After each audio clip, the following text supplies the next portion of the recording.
ये है मेरे पति। ये दो शुभ शाम के कितने 7 बजे दाल चावल खा रहे हैं। ये हैं राम अवतार और ये दोनों आज रात को निकल रहे हो। कितने बजे? 3 बजे। 3 बजे निकल जाएंगे कांवर लेने के लिए। ठीक है, तो ये दोनों जाएंगे साथ जल लेने। हरिद्वार जाओगे ना बाइक से? अकेले? तुम दोनों लोग? 2 लोग एक बाइक पे? 3 गाड़ी है और 6 जने हैं। अच्छा, एक गाड़ी पे 2 जने हैं। अच्छा। तो मेरे बहुत सारे सब्सक्राइबर प्यारे प्यारे पूछ रहे थे कि दीदी क्या हो गया, आपके वीडियोस क्यों नहीं आ रहे। तो आज मैं आपको वही बताऊंगी मेरे वीडियोस क्यों नहीं आ रहे। ये जो टाइम था, मेरे पति तैयारी कर रहे थे 31 तारीख को कांवर लेने जाने की हरिद्वार। सुबह 3 बजे ये लोग तैयार हो गए थे, मेरे हस्बैंड के दोस्त और ये दोनों।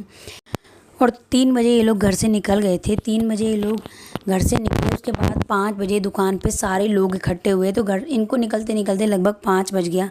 30 तारीख की रात को ये लोग सोए थे, 31 तारीख को ये लोग नहीं सो पाए थे। सारे लोग जगे थे क्योंकि पूरी रात जगे थे, तैयारी हुई थी जाने में और रास्ते में गाड़ी चलाई तभी। इसके बाद ये लोग लगभग शाम के 4 बजे हरिद्वार पहुँच गए थे और वहाँ भी नहीं सोए। तो वहाँ से ये लोग शाम को 9 बजे वहाँ से निकल गए थे वहाँ से आने के लिए। सुबह कम से कम 5 बजे के करीब मेरे हस्बैंड का एक्सीडेंट हो गया मेरठ के रास्ते पे हरिद्वार से लौटते वक्त। जो कि पीछे जो लड़का बैठा था इसको तो चोट नहीं लगी, लेकिन मेरे हस्बैंड को चोट बहुत ज़्यादा लग गई। उस समय हमें लगा इतनी चोट नहीं है, लेकिन हमने पट्टी वट्टी करा दी। बाद में इतना पता चला कि इनके पैर में फ्रैक्चर भी हुआ है। तो हमें लगा थोड़ा सा ऐसा बाल टाइप का फ्रैक्चर आ गया होगा। हमने नहीं सोचा था कि इतनी बड़ी दिक्कत होगी। उसी बीच मेरे को शिवाय को डॉक्टर को दिखाने जाना पड़ा, क्योंकि अमेरिका में शिवाय का डॉक्टर बैठता है और दिल्ली महीने में सिर्फ एक बार आता है। उसको दिखाना बहुत ज़रूरी है क्योंकि शिवाय का इलाज वहाँ से चल रहा है और उसकी दवाई से बहुत ज़्यादा अच्छा इफ़ेक्ट पड़ रहा है। तो मुझे वो दिखाना ज़रूरी है क्योंकि फ्रैक्चर था और छोटी मोटी चोट नहीं थी।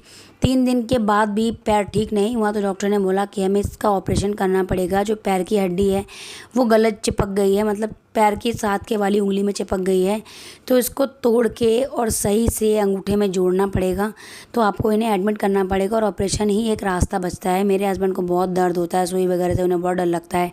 तो सारे चेकअप वेकअप कराने के बाद मैंने फ्राइडे को लगभग इन्हें एडमिट किया, मतलब 9 तारीख को मैंने इन्हें एडमिट किया। और 9 तारीख को एडमिट करने के बाद 10 तारीख का इनका ऑपरेशन था। तो हमने अच्छा सा रूम वूम देख के, क्योंकि अब प्राइवेट रूम देखना ज़रूरी है यार, क्योंकि पता है जनरल वार्ड में दिक्कत भी हो जाती है थोड़ी, फिर थोड़ा टॉयलेट वगैरह का भी प्रॉब्लम हो जाता है। तो मुझे ना जहाँ पे सब एक साथ टॉयलेट जाते हैं वो सब मुझे पसंद नहीं आता। तो रूम ठीक ठाक ही था, बहुत अच्छा नहीं था।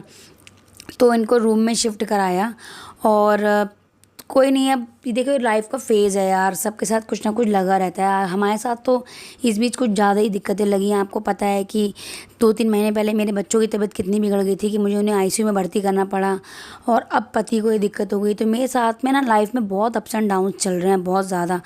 तो अब फैमिली अकेली है, मेरे को बच्चे भी देखने हैं, इनको भी देखना है, सब कुछ देखना है। फिर अगले दिन इनका ऑपरेशन करवाया हमने और ऑपरेशन अच्छे से निपट गया था, कोई दिक्कत नहीं थी। लेकिन डॉक्टर ने लास्ट में बताया कि इनके पैर में 2 पेंच डालने पड़े क्योंकि हड्डी पूरी तरीके से बिगड़ गई थी। मैं आपको सीटी स्कैन का फ़ोटो लगा दूंगी, आप देख लेना। फिर मुझे इमीडिएटली एक नया घर देखने के लिए जाना पड़ा क्योंकि मेरा जो घर अभी है वो 4th फ्लोर पर है और चढ़ के वो आने की दिक्कत उन्हें हो जाती। तो मुझे घर देखने जाना पड़ा। घर तो मुझे बहुत पसंद आया, लेकिन ये ग्राउंड फ्लोर का था और दिल्ली में ग्राउंड फ्लोर मुझे लेना अच्छा नहीं लगता क्योंकि यहाँ पर बहुत प्रॉब्लम है ग्राउंड फ्लोर में। तो मैंने बहुत टेंशन थी, मुझे बहुत प्रॉब्लम थी। तो मुझे किसी ने सलाह दी कि तुम इतनी टेंशन मत लो, एम्बुलेंस वाले तुम्हारे घर तक तुम्हारे हस्बैंड को ऊपर तक छोड़ के जाएंगे, कोई प्रॉब्लम नहीं है। और वही हुआ, टचवुड वाली बात है कि जब डिस्चार्ज हो रहा था तो एम्बुलेंस वालों ने बोला कि आप चिंता मत करो, हम आपके हस्बैंड को आपके घर तक बिल्कुल सेफली छोड़ कर आएंगे और हमारे डॉक्टर्स हमारे यहाँ हॉस्पिटल से घर जाकर उनकी पट्टी करेंगे। जो ट्रीटमेंट होगा घर बैठे बैठे आपको अवेलेबल होगा, इसमें कोई प्रॉब्लम वाली बात नहीं है। तो हम लगभग 3 दिन के बाद हॉस्पिटल से निकल आए और हॉस्पिटल से निकलने के बाद ये देखिए एम्बुलेंस में शिफ्ट कर रहे हैं अभी इन्हें, और एम्बुलेंस में शिफ्ट करके सीधे इन्हें हम घर पे लेके आएंगे। मेरा तो दिल में धक धक तब तक यार यही हो रही थी कि कैसे ऊपर तक चढ़ाएंगे क्योंकि पैर में चोट लगी है और पैर दुख ना जाए ये भी डर है। सबसे बड़ी बात टाँके लगे हैं, उसमें पेंच पड़े हैं, फिर तार बांध रखे हैं डॉक्टर ने। जो तार हैं वो डॉक्टर निकाल देगा 1 से 1.5 महीने के बाद। अभी रेस्ट पे ही चल रहे हैं, दवाइयाँ चल रही हैं, ये सारी चीज़ें लगी पड़ी हैं, इसलिए मैं वीडियोज़ वगैरह कुछ नहीं डाल पा रही थी। फिर उनका बिज़नेस मुझे देखना पड़ रहा है अभी इस वक्त, उनके गोदाम पे जाना पड़ रहा है, सप्लाई करनी पड़ रही है। तो ये हमारी एम्बुलेंस घर तक आ गई है, गली में लग गई है। और पता है टचवुड वाली बात ऐसी ना, उस दिन बारिश इतनी ज़ोर की हुई, जैसे ही हस्बैंड घर में घुसे हैं वैसे इतनी तेज़ बारिश। अब आप देखो कैसे ले जा रहे हैं, मतलब इतना सेफली एम्बुलेंस वाले ले गए हैं, सेफली उन्होंने घर तक पहुंचा दिया, बिल्कुल भी एक भी खरोच नहीं लगी। हमारे आसपास के लोगों ने बहुत हेल्प की। फिर बाल बहुत बड़े बड़े हो गए थे इनके, मैंने इनके बाल कटवाए क्योंकि बहुत ज़्यादा दिक्कत हो रही थी। फिर अगले दिन डॉक्टर आया, उन्होंने पट्टी की। आप देखो पैर का ये हाल हो रखा है। और ये डॉक्टर साहब हर तीसरे दिन आते हैं, पट्टी करते हैं। कोई भी अपडेट होगा मैं आपको ज़रूर देती रहूँगी इस बारे में और किसी चीज़ के भी बारे में। तो ये मिनी ब्लॉग था, यहीं पे समाप्त करती हूँ। चैनल को सब्सक्राइब कर देना, वीडियो को लाइक कर देना।